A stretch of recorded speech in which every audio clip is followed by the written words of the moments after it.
हामी सदाको जस्तै अब हामी याकुबको पुस्तकबाट नि हेर्नेछौँ र याकुबको 4थो अध्यायको दोस्रो खण्ड हामी आज पढ्नेछौँ र अब लगभग सकिन लाग्यो। 5 खण्ड बाँकी छ।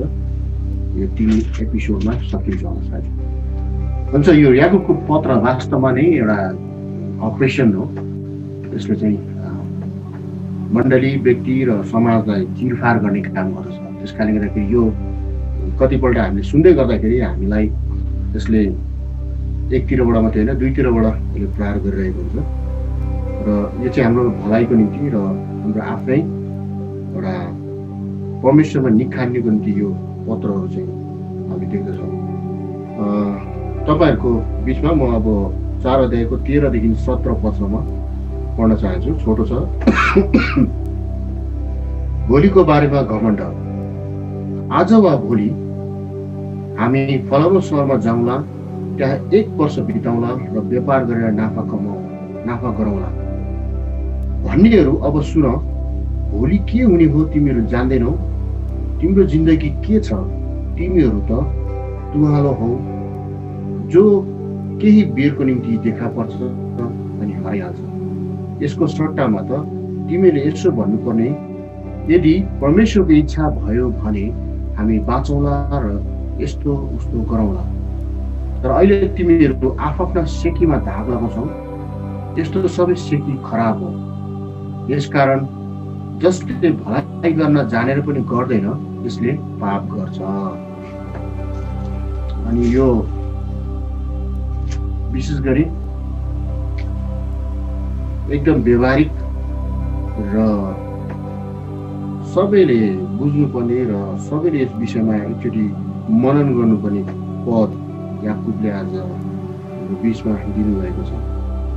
यो खण्डको आशय हामीले हेर्ने भने वास्तवमा यो 13 देखि 17 पदमा हामीलाई जुन कुरा भनिएको छ त्यो कुरामा हामीले राम्रोसँगले घोरिएर हेर्ने भने यहाँनिर हामी एउटा के देख्छौँ भने परमेश्वर चाहनुहुन्छ नम्रताको जीवन जिउँदै, होइन, मानिस, समाज र मण्डलीले उन्नति गरेको चाहनुहुन्छ। परमेश्वर चाहनुहुन्छ नम्रताको जीवनमा चाहिँ मानिस र समाज र मण्डलीले उन्नति गरेको चाहनुहुन्छ। तर घमण्डी हृदयहरूलाई चाहिँ उहाँले पुरै रूपमा के गर्नुहुन्छ? घृणा गर्नुहुन्छ। यो खण्डको आशय चाहिँ हामी त्यहाँ देख्छौँ। मानिसले आफ्नो जीवन जिउँदै गर्दाखेरि, आफ्नो परिवार, आफ्नो समाजमा बस्दै गर्दाखेरि धेरै कुराहरूको आवश्यकता छ र आवश्यक पनि छ र त्यो आवश्यकता भइ नै रहन्छ। तर यहाँनिर याकुबले परमेश्वरले दिनुभएको वचनको आशयलाई यसरी बुझ्नुभएको चाहिँ परमेश्वरमा भएर चाहिँ सबै कुराहरू प्राप्त गर्नु चाहिँ असल कुरा हो। र यो खण्डको अलिकति अगाडि 4 अनि अरू पदहरूमा हामी हेर्ने भने त्यहाँनिर हामी अर्को एउटा मजाको कुरा देख्दछौँ कि मण्डलीको एकताको विषयमा हामी यहाँ देख्दछौँ। वास्तवमा चाहिँ 13 पदले के भन्छ? आज वा भोलि फलानु सहरमा जाउँला, त्यहाँ 1 वर्ष बिताउँला र व्यापार गरेर नाफा कमाउँला। वास्तवमा यहाँ मान्छेहरूको चाहिँ के छ भने एउटा सोच, विचार र त्यो बेलाको मण्डलीको अवस्थामा भएका मानिसहरूको एउटा धारणा, इच्छा चाहिँ के छ भने कतै बाहिर गएर, किनकि त्यहाँनिर एकता चाहिँ हामी देख्दैनौँ प्रायः जस्तो। किनकि सबैजना चाहिँ आफ्नै व्यवसाय, आफ्नै काम र आफ्नै इच्छामा चाहिँ तितर बितर हुँदै गरेको कुराहरू हामी त्यहाँ थाहा लगाउन सक्छौँ, है। किनकि मण्डलीमा हामी मिलेर बसेका छौँ भने चाहिँ मण्डलीमा हाम्रो एउटा उद्देश्यमा हामी बसेका छौँ भने साँच्चै परमेश्वरले त्यहाँनिर हामीलाई ठुलो योजनाहरू, इच्छा गर्नु, उहाँको इच्छाहरू पुरा गर्नुहुन्छ। वास्तवमा हामीले यहाँ अलिकति हेर्ने भने 15 पदको आशयलाई बुझ्ने भने परमेश्वरको योजना र इच्छा चाहिँ मण्डलीभित्र नै हो र मण्डलीभित्र उहाँको योजना छ र उहाँको इच्छा नै त्यहाँ पुरा हुँदछ र त्यसभित्र भएका मानिसहरू चाहिँ तपाईँ र हामीहरू हौँ। मैले अघि अस्ति पनि भन्दै थिएँ कि यो 4 अध्याय चाहिँ अरूलाई नभइकन सिर्फ यो मण्डली र विश्वासीहरूको बिचमा यसलाई व्याख्या गरिएको छ। वास्तवमा तपाईँ र मैले परमेश्वरमा जिउने जीवन र हाम्रो दैनिक दिनचर्याहरू उहाँको इच्छा र योजना अनुसार भित्र परेको छ कि छैन भन्ने कुराहरू पनि कतिपल्ट कन्फ्युजनको कुराहरू हुँदछ। 15 पदको आशयलाई हामीले बुझ्ने भने चाहिँ परमेश्वरको एकदम पूर्ण इच्छा र योजना चाहिँ मण्डली हो र मण्डलीभित्र नै आफ्नो इच्छा र योजना कुरा हुन्छ। अनि हामी कतिपल्ट हामी देख्छौँ कि मण्डलीमा निश्चित रूपमा परमेश्वरको योजना उहाँको मिसन र कामहरू छन्, तर त्यहाँभित्र रहने हामीहरू र मण्डलीका परिवारहरूको योजना र इच्छाभित्र चाहिँ हामी छ, मण्डलीको योजनाभित्र हामी छैनौँ। मण्डलीले नचाहेर तपाईँलाई त्यो योजनाभित्र नराखेको होइन, तर तपाईँ र मेरो इच्छाको कारणले गर्दाखेरि हामी चाहिँ के छौँ त्यहाँभन्दा पर छौँ। कतिपल्ट मलाई पनि यो आउने प्रश्नहरू हो, कतिपल्ट पास्टरहरूले मलाई सोधिरहनु भएको छ, अब तपाईँ मण्डलीको सेवकाईमा आउने होइन भनेर सोधिराख्नु भएको छ।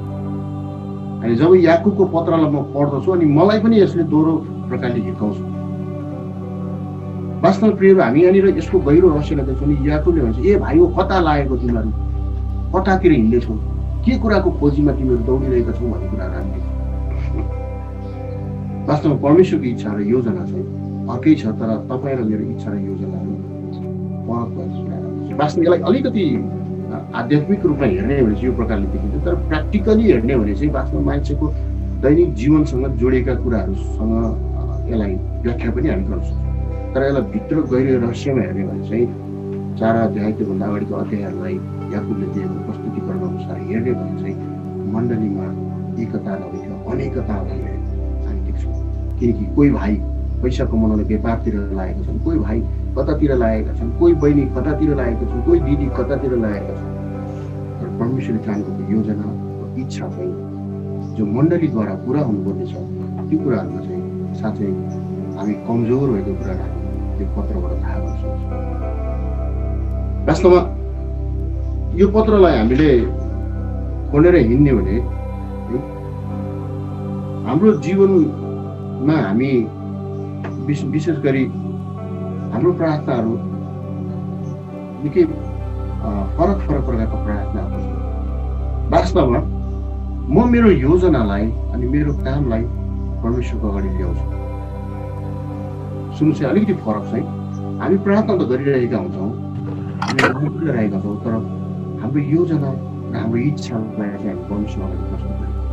तर 15 पदले दिएको आशयलाई बुझ्यो भने परमेश्वरको इच्छा र योजना चाहिँ हाम्रो जीवनमा छ कि छैन भन्ने कुरा चाहिँ हामीलाई कतिपल्ट थाहै हुँदैन। किनकि मेरो योजनाहरू छन्, मेरो इच्छाहरू छन्, मेरो चाहनाहरू छन्। किनकि त्यही कारणले गर्दाखेरि चाहिँ तपाईँ र म गुजुल्टिएर बसेका छौँ, त्यसको जन्जालभित्र परिरहेका छौँ अनि हामीलाई परमेश्वरको योजना र इच्छाको बारेमा थाहै हुँदैन। अनि हामी कतिपल्ट प्रार्थना गर्छौँ, परमेश्वर के अरे हामीलाई हाम्रो यो योजना, हाम्रो यो इच्छा चाहिँ तपाईँले पुरा गरिदिनुहोस् होइन। मेरो जागिरमा प्रशस्त मात्रामा तलब बढ्न सकेको होस्, मेरो व्यापारमा प्रशस्त मात्रामा नाफा आउन सकेको होस्, म यात्रा गर्दैछु, मेरो यात्रामा मेरो गाडी चाहिँ राम्रो भएको होस्। यस्तै प्रकारका हामी प्रार्थनाहरूमा समयहरू बिताइरहेका छौँ जुन चाहिँ शरीरसँग सम्बन्ध छ। अनि वास्तवमा हामी यो कुरालाई राम्रोसँग हेर्ने भने चाहिँ यहाँनिर 3 प्रकारका परिस्थितिहरू, 3 प्रकारका कुराहरू हामी देख्छौँ, जुन कुराहरू चाहिँ याकुबले यहाँनिर बताउँदछ। जुन कुरा 3 कुरा हामीले हेर्ने भने चाहिँ पहिलो कुरा छ जीवनको जटिलता है, जीवनको एउटा जटिलताको विषयमा छ। अनि जीवनको भरोसा नै छैन दोस्रो छ भने।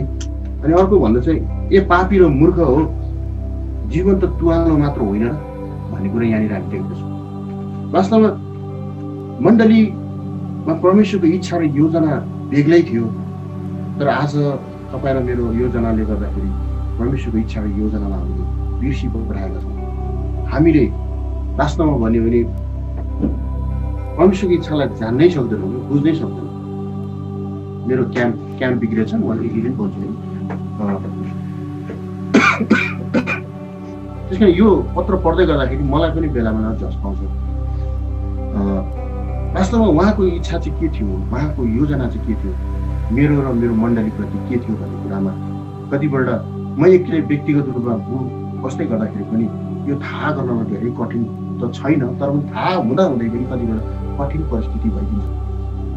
वास्तवमा यहाँनिर हेर्नुहोस् त, आज वा भोलि हामी फलानु सहरमा जाउँला, त्यहाँ 1 वर्ष बिताउँला, व्यापार गरेर नाफा गरौँला, होइन? अब म एउटा व्यापारिक ठाउँमा काम गर्ने मान्छेले त बिहान हामी प्रार्थनामा त जहिले पनि त्यही भन्छ, दिनभरि राम्रो कस्टमर्सहरू दिनुहोस्, धेरै पैसा रुपियाँहरू हामी कमाउन सकौँ, सबलाई अलिकति राम्रो बुझाउन सकौँ, त्यही प्रकारको हाम्रो प्रार्थना हुन्छ। कति स्वार्थी र कति आफैमा सेल्फ सेन्टर्ड एउटा प्रार्थना हाम्रो जीवनमा छ, जुन कुरा वास्तवमा भने हामी यही कुराहरूको एउटा जटिलतामा अल्झिएर बसेका छौँ। त्यसकारणले स्वर्गीय कुराहरूप्रति हाम्रो साँच्चै चाहना र इच्छाहरू घटेर गएका कुराहरू देख्छौँ। यो जटिलता कम्प्लेक्स क्या एउटा यस्तो कम्प्लेक्स लाइफ भएर गएको छ कि हाम्रो हामीलाई हरेक कुराको आवश्यकता छ। खाँचो छ, मोबाइल चाहियो, टिभी चाहियो, गाडी चाहियो, यो चाहियो, त्यो चाहियो। त्यस कारणले गर्दाखेरि चाहिँ अब हामीले मण्डलीको कुरा सुन्नलाई हामीलाई फुर्सद छैन। अब हामी चाहिँ वास्तवमा ती कुराहरूको चाहना गरेर त्यही कुराहरूमाथि हामी त्यही कुराहरूलाई पाउनको निम्ति हामी व्यस्त भएका हुन्छौँ। वास्तवमा यति जटिल भएर हाम्रो जीवन गएको हुन्छ, हामीलाई नै थाहा हुँदैन। म आफैलाई थाहा छैन म कसरी फसिरहेको छु भन्ने कुरा। अब त्यसको मतलब के? अब हामीलाई यो कुराहरू चाहिँदैन, अवश्य चाहिन्छ। परमेश्वरलाई थाहा छ कि तपाईँलाई कुन समय मोबाइल चाहिन्छ, कुन समय तपाईँलाई ल्यापटप चाहिन्छ अथवा मलाई चाहिन्छ भने परमेश्वर होइन। संसार एउटा टेक्नोलोजीले डेभलप भएर गएको समयमा परमेश्वर जान्नुहुन्छ हरेक अवस्थाहरू, तर हामी चाहिँ आफ्नै एउटा कम्प्लेक्समा हामी यति चाहिँ जटिल कुरामा हामी फसेर जान्छौँ कि सबै कुरा मेरो इच्छाद्वारा हामी गर्न चाहन्छौँ।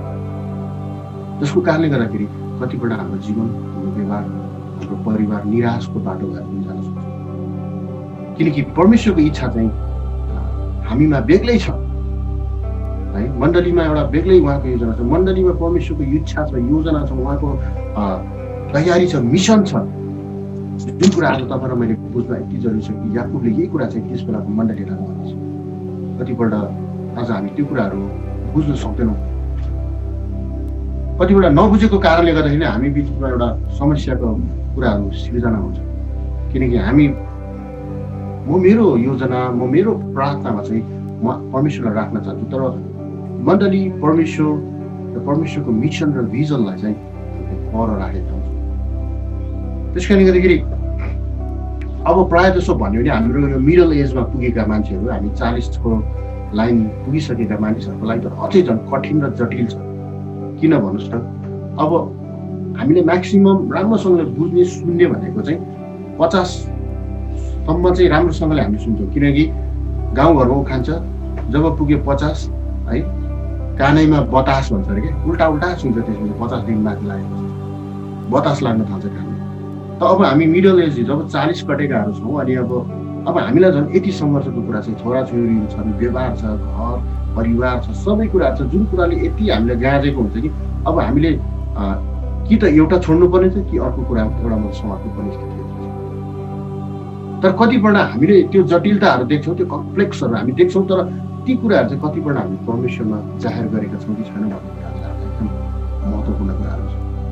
म एउटा बुवा हो, एउटा श्रीमान हो, अनि मेरो एउटा जिम्मेवारी छ। अब मैले नानीहरूलाई हुर्काउनु छ, पढाउनु छ, उनीहरूलाई भनेको ठाउँमा पुर्याउनु पर्ने छ। अब मेरो आफ्नो घर छैन, मेरो आफ्नो केही छैन भन्ने कुराहरूले मलाई पनि यो उमेरमा आएर सताउँछ, सायद तपाईँहरूलाई पनि सताउँछ। अनि कहिले उमेरको क्यालकुलेसन गर्दाखेरि हामीले चाहिँ बाँच्ने समय कति हो त भन्दाखेरि चाहिँ अब काम गर्ने समय 10 वर्ष हो, अनि बाँच्ने समय चाहिँ लगभग 20 वर्ष होला। त्यसपछि हामीको जीवनको ठेगान छैन भनेर हामी त्यो अनुसारले हामीले आफ्नो जीवनलाई चाहिँ क्यालकुलेसन गरेका हुन्छौँ। तर यो मूर्खता हो हाम्रो, किनकि तपाईँ र हामीलाई भोलिको दिन कुरा केही पनि थाहा छैन। वास्तवमा जसलाई थाहा छ उहाँलाई मात्रै थाहा छ, जो चाहिँ परमेश्वर हुनुहुन्छ। जीवनको आयु कसलाई थाहा छ होइन। त्यस कारणले अनि अर्को जीवनको भरोसा नै छैन। एउटा त हाम्रो जीवन जटिल भएर हामीले आफूलाई प्रस्तुत गरेको छ भने, अर्को चाहिँ हामीले थाहा गर्नुपर्ने कुराबाट जीवनको भरोसै छैन। प्रियहरू, आज हामी सङ्गति गरिरहेका छौँ, भोलि उठ्छौँ कि उठ्दैनौँ त्यो पनि थाहा छैन। किनकि भोलि आज दिनभरि हामी हिँड्दैछौँ, बेलुका हामी सुतेपछि भोलि बिहान हाम्रो उठाइ हुन्छ कि हुँदैन त्यो पनि थाहा छैन। तर जसलाई थाहा छ उहाँले त हामीलाई अघिबाटै उहाँको योजना र इच्छामा हामीलाई ल्याउनु भएको छ मण्डलीभित्र। तर हामी हाम्रो आजको दिनले के भन्छ भने होइन आज हामीले कमाउनु पर्छ, आजको दिनले हामीलाई के भन्छ भने होइन आज हामीले प्रतिष्ठा र मान सम्मान बटुल्नु पर्छ, किनकि भोलिको दिनले चाहिँ हामीलाई त्यो कुरामा सपोर्ट पुऱ्याउँछ, भोलिको दिनमा चाहिँ त्यो कुराले हामीलाई आड दिन्छ भनेर हामी भोलिको चिन्ताको लागि आजसम्म सगिरहेको छौँ। तर मूर्ख हामी रहौँ कि भोलिको दिन हामी उठ्छ कि उठ्दैन त्यही कुरा चाहिँ हामीलाई थाहा छैन, किनकि यहाँनिर है जीवनको केही पनि भरोसा छैन। वास्तवमा हामीले भजन सङ्ग्रहको केही खण्डहरूलाई हेर्ने भने यहाँनिर हामी देख्दछौँ कि भजन सङ्ग्रह 102, 103 चाहिँ यसरी भनिएको छ कि भजन सङ्ग्रह हामी हेरौँ 103 को 15 हेरौँ कि मानिसको आयु त घाँसको आयु जस्तो छ, मैदानको फुल चाहिँ त्यो ढकमक्क फुल्दछ, मैदानको फुल जस्तो लिली फुल जस्तो त्यो ढकमक्क फुल्दछ, तर त्यो के छ भोलिपल्ट ओइलाएर गइहाल्छ होइन। त्यसै गरी भजन सङ्ग्रह 102 को 11 लेखिन के भन्दछ भने मेरा दिनहरू बेलुकीको छाया समान छन् र घाँस जस्तै ओइलिसकेको छु। हाम्रो जीवनका सबै कुरालाई हामीले हेर्ने भने हाम्रो जीवन आज छ या भोलि छैन हामीलाई थाहा छैन, तर पनि हामी मानिसहरू हौँ, आफ्नो कल्पना र आफ्नो योजनामा हामी डुब्नलाई कति पनि पछाडि हट्दैनौँ। वास्तवमा बाइबलको एउटा सत्यतालाई हामीले कहिले पनि नकार्न सक्दैनौँ, त्यो चाहिँ हो जीवन छोटो छ प्रियहरू, मृत्यु निश्चित छ।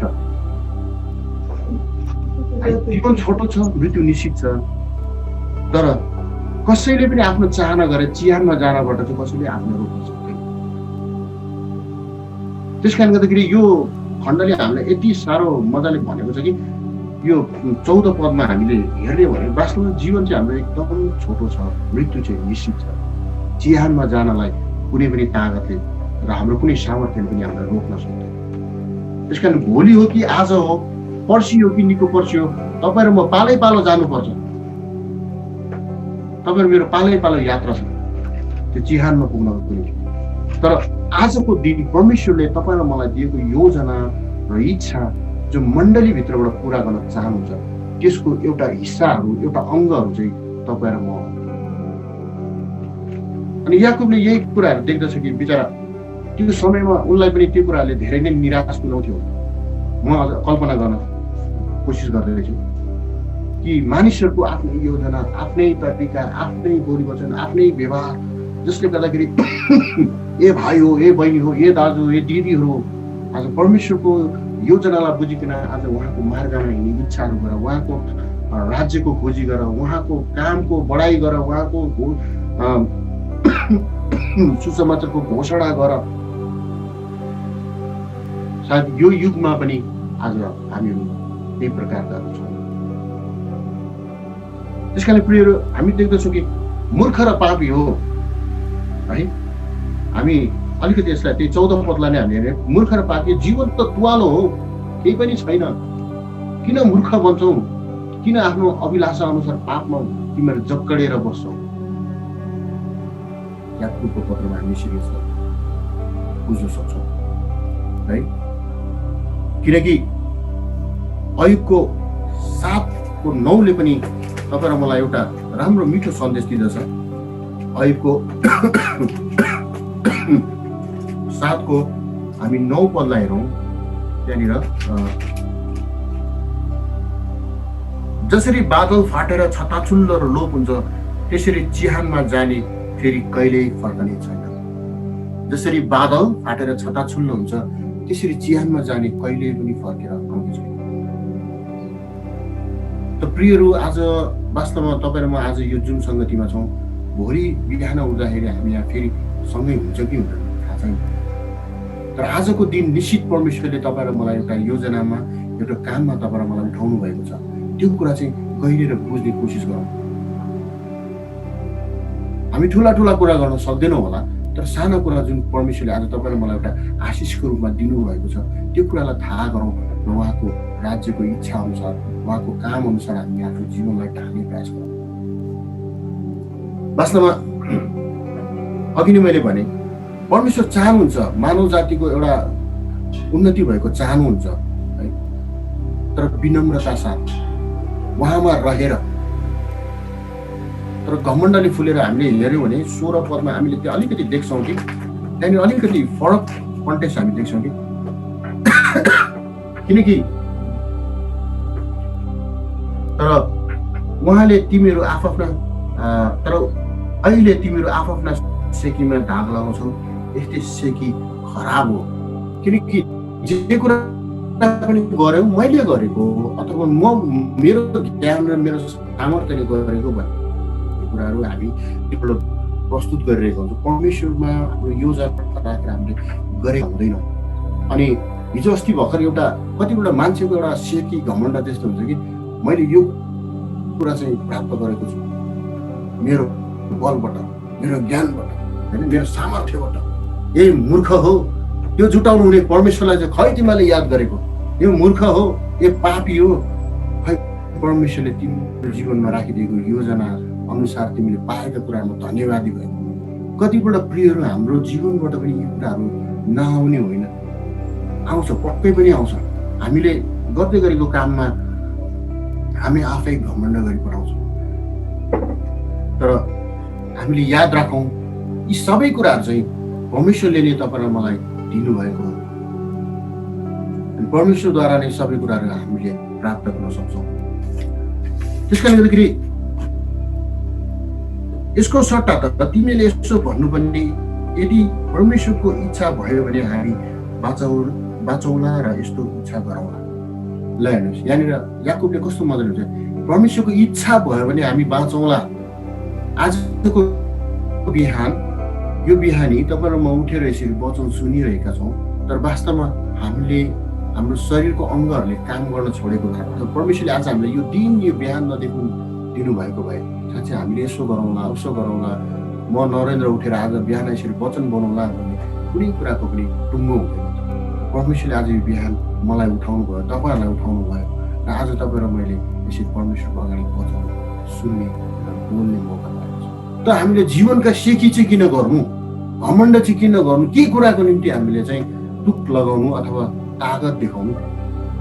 वास्तवमा एउटा सानो एउटा सास जुन हामीले देख्दैनौँ त्यो त हाम्रो मुठीमा छैन भने हामीले यो शरीरको सबै कुरा अङ्गलाई हेरेर र ज्ञानको मस्तिष्कको विचारहरूलाई हेरेर हामीले किन चाहिँ गरौँ। जे गर्छौँ परमेश्वरमा गरौँ, परमेश्वरको योजनामा गरौँ, परमेश्वरको चाहनामा गरौँ। मण्डलीको एउटा दर्शनमा हामी सहभागी हौँ, यात्रामा सहभागी हौँ। जति दिन भ्याउला जति दिन हाम्रो जीवनले साथ देला हामी त्यो यात्रामा लागौँ भन्ने कुराहरू हामी यो खण्डको आशयबाट बुझ्छौँ। त्यसकारण गर्दाखेरि प्रियहरू, हाम्रो समस्या अरू कोही होइन, हामी आफै हौँ। हाम्रो जटिलता हामी अरू कोही पनि होइन, हामी आफै हौँ। त्यसकारण यो समस्या र यो जटिलतालाई हामीले सहज तरिकाले ढाल्ने हो भने परमेश्वरको योजना र इच्छालाई बुझ्न चाहिँ अति नै जरुरी छ। अति नै हामीले गम्भीर भएर बुझ्न र जरुरी छ।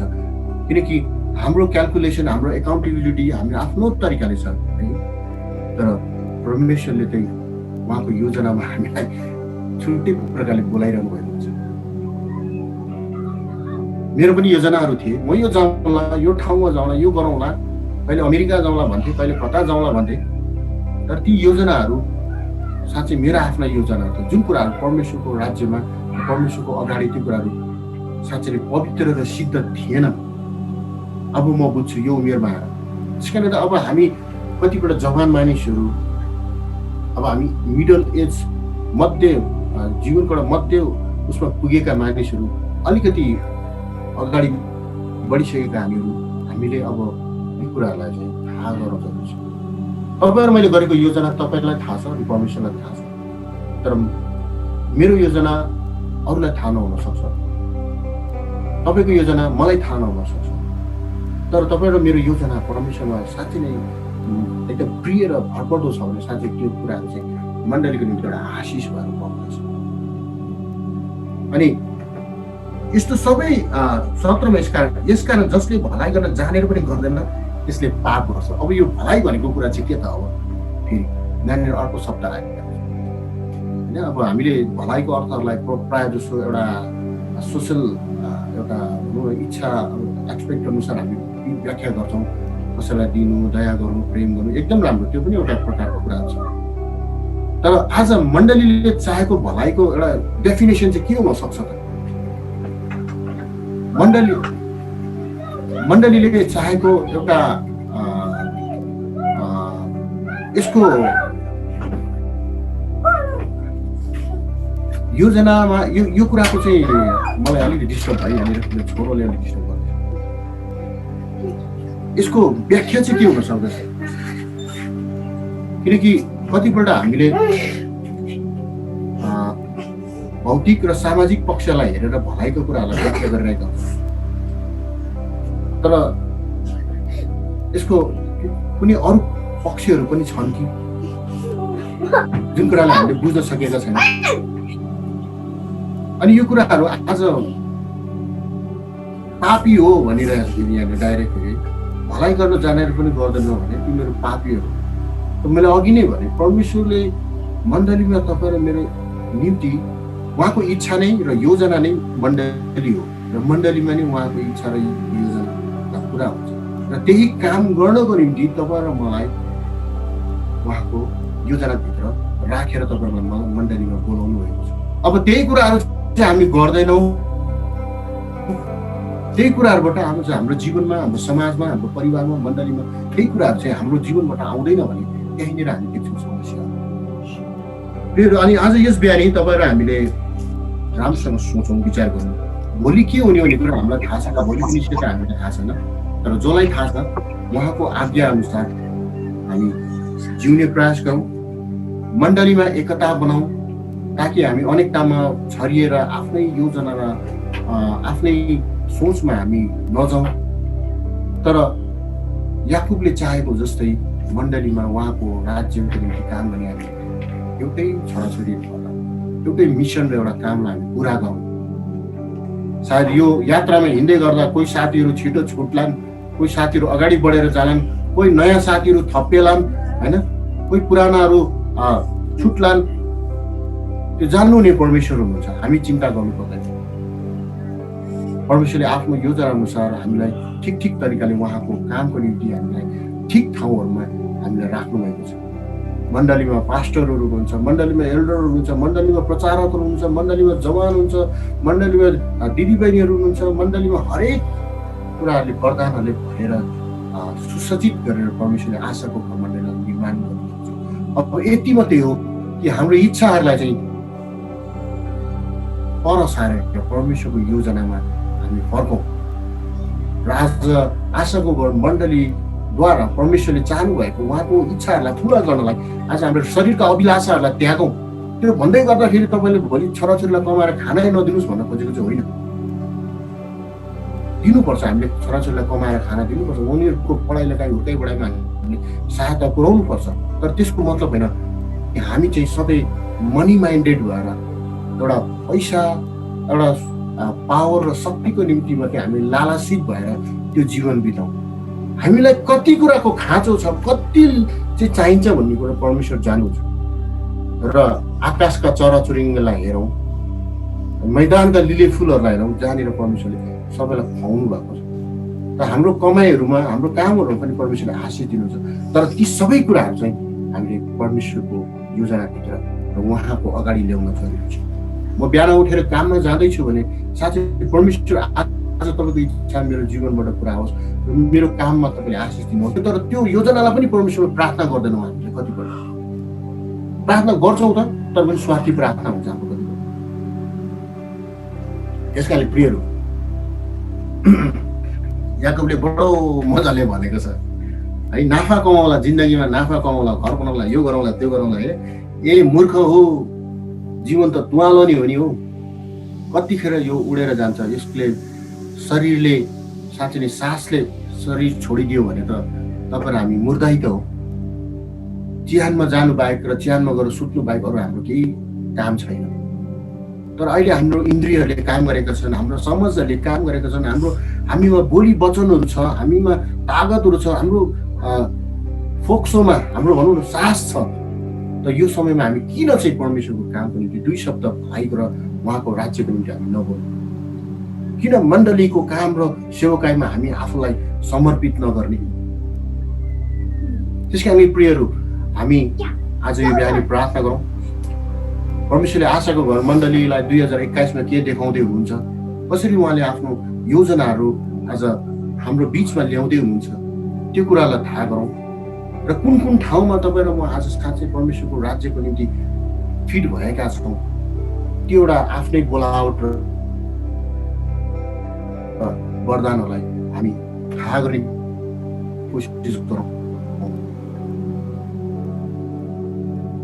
अब यो कोरोनालाई धेरै मानिसहरू मरे, तर हामी त जिउँदै छौँ होइन। हाम्रो अझैसम्म यो रोग अब डिसेम्बर छ, अब जनवरी आउँछ, अब 2021 लाग्छ। परमेश्वरले आज तपाईँहरूलाई के बोल्दै हुन्छ, के भन्दै हुन्छ? हामी टाढा टाढा छौँ, नजिक छौँ, रोल्पामा छौँ, इलाममा छौँ, दोलखामा छौँ, अरू अरू ठाउँहरूमा छौँ। तर अब हामीले यो जुन एउटा पेन्डामिक, एउटा जुन एउटा महामारीमा हामीले सङ्घर्ष गरेर आएका छौँ, यसले पनि तपाईँहरू मेरोमा अलिकति ज्ञान चाहिँ आएको हुनुपर्छ। किनकि जीवन जिउनको लागि मात्रै पनि हामीले सङ्घर्ष गऱ्यौँ नि त यो 8-10 महिना त। ए भाइ ननिस्कही कोरोना लाग्छ, ए बहिनी ननिस्कही यस्तो हुन्छ है। त परमेश्वरले यो कुरा ल्याउनु पछाडि तपाईँ र मलाई के भन्दै हुन्छ भन्ने कुराहरू पनि हामीले बुझ्दिएका छौँ र बुझ्नु पनि जरुरी छ। त्यसकारण प्रियहरू, अबको प्रार्थना हाम्रो यही हुनेछ कि हामी 2021 मा आउँदाखेरि परमेश्वरको योजनामा हाम्रो मण्डलीले साँच्चै आज उहाँको इच्छा गरेर जस्तै हाम्रो जीवनबाट, हाम्रो परिवारबाट, हाम्रो सेवकाईहरूबाट आज धेरै मानिसहरू, धेरै प्रियहरू आज साँच्चै आशिषित गर्ने एउटा मूल स्रोत हाम्रो मण्डली बन्न सकेको होस्, हाम्रो जीवन बन्न सकेको होस्, हाम्रो कामहरू बन्न सकेको होस्, हामीले पाएको हरेक वरदान ज्ञानहरूलाई आज उहाँको राज्यमा हामीले प्रयोग गर्न सक्छौँ। हाम्रो जति पनि इच्छा, आकाङ्क्षाहरू, चाहनाहरू छन्, परमेश्वर जान्नुहुन्छ। अब हामीले ती सबै कुराहरू उहाँमाथि राखिदिउँ। म कहाँ पुग्नुपर्ने छ, कहाँ जानुपर्ने छ भनेर चिन्ता गरेर हामी फिक्री नगरौँ है, फिक्री नगरौँ। किनकि परमेश्वरले थाहा गर्नुहुन्छ मलाई कुन ठाउँमा कसरी उहाँले पठाउन चाहनुहुन्छ, मलाई कति धन चाहिएको छ, मलाई कति ज्ञान चाहिएको छ, मलाई के कुराको आवश्यकता छ, परमेश्वर जान्नुहुन्छ। त्यसको हामी प्रार्थना सहित आज उहाँको इच्छा हेर्ने कोसिस गरौँ। हुन्छ, आउनुहोस् हामी प्रार्थना